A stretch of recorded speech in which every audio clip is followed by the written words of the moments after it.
এই পর্যায়ে আলোচনা করার জন্য বিনীতভাবে আহ্বান জানাচ্ছি বিশিষ্ট সাংবাদিক এবং পাবনা প্রেস ক্লাবের সম্মানিত কার্যনির্বাহী কমিটির সদস্য, ওয়ারখান চ্যারিটেবল ফাউন্ডেশন চাটমোহর উপজেলা কমিটির সম্মানিত সহসভাপতি জনাব শাহিন রহমানকে। অনেকে সংবর্ধনা দিয়ে অনুভূতি নেবে।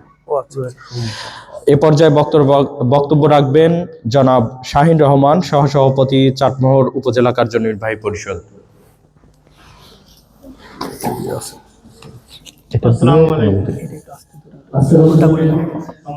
উল্টা মানে উপজেলা কমিটির সদস্যবৃন্দ, কেন্দ্রীয় কার্যনির্বাহী কমিটির যারা আছেন,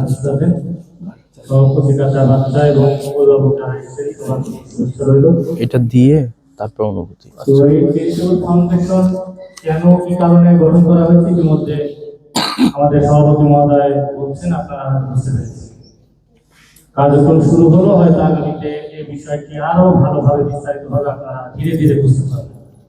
আসলে আমরা চেষ্টা করব যে এই কার্যক্রমের মধ্যে দিয়ে, কাজের মধ্য দিয়ে আসলে আমাদের দায়িত্ব বলি, আমাদের পেশা বলি, আমাদের কি বলি, সব মিলিয়ে আমরা বোঝানোর চেষ্টা করবো। আসলে ঢাকঢোল না পিটিয়ে কথা বেশি না বলি, অথচ আসলে কথা বেশি হয়। আর এই কাজ নিয়েও হয়তো আরো সামনে আরো কথা হবে, কথার সাথে বেশি হবে সমালোচনা। কারণ দিয়ে কিন্তু মানুষের মন পাওয়া যায়,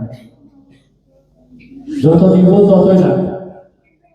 সুতরাং এই দিতে যাওয়াটার ক্ষেত্রে একটা প্রতিবন্ধকতা হচ্ছে সমালোচনা।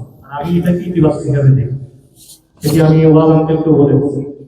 তো আমরা সেদিকে তাকাবো না, কে কি বললো তাতে আমাদের কোনো ভবিষ্যৎ থাকে। আমাদের সমাজের যারা সুবিধা বঞ্চিত, অসহায়, হতদরিদ্র মানুষ, যাদের জন্য এই চ্যারিটেবল ফাউন্ডেশনটা গঠন করা হচ্ছে, তাদের জন্য কাজ করা।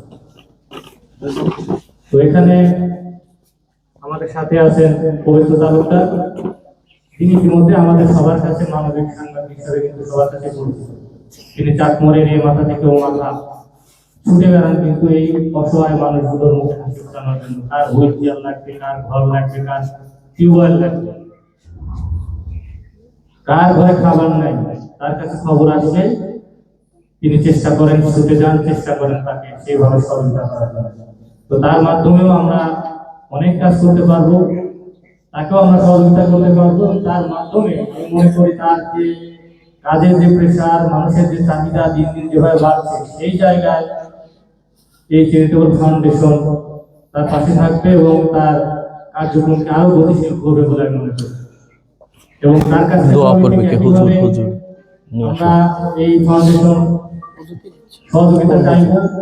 তার যে কোনো বুদ্ধি, পরামর্শ, আলোচনা, সমালোচনা যেটাই বলি, কোনটা ভালো কোনটা খারাপ সবই আমরা চাইবো তার কাছে, যেন তিনি আমাদেরকে সেই পরামর্শ দিয়ে আমাদের কাছে থাকবেন।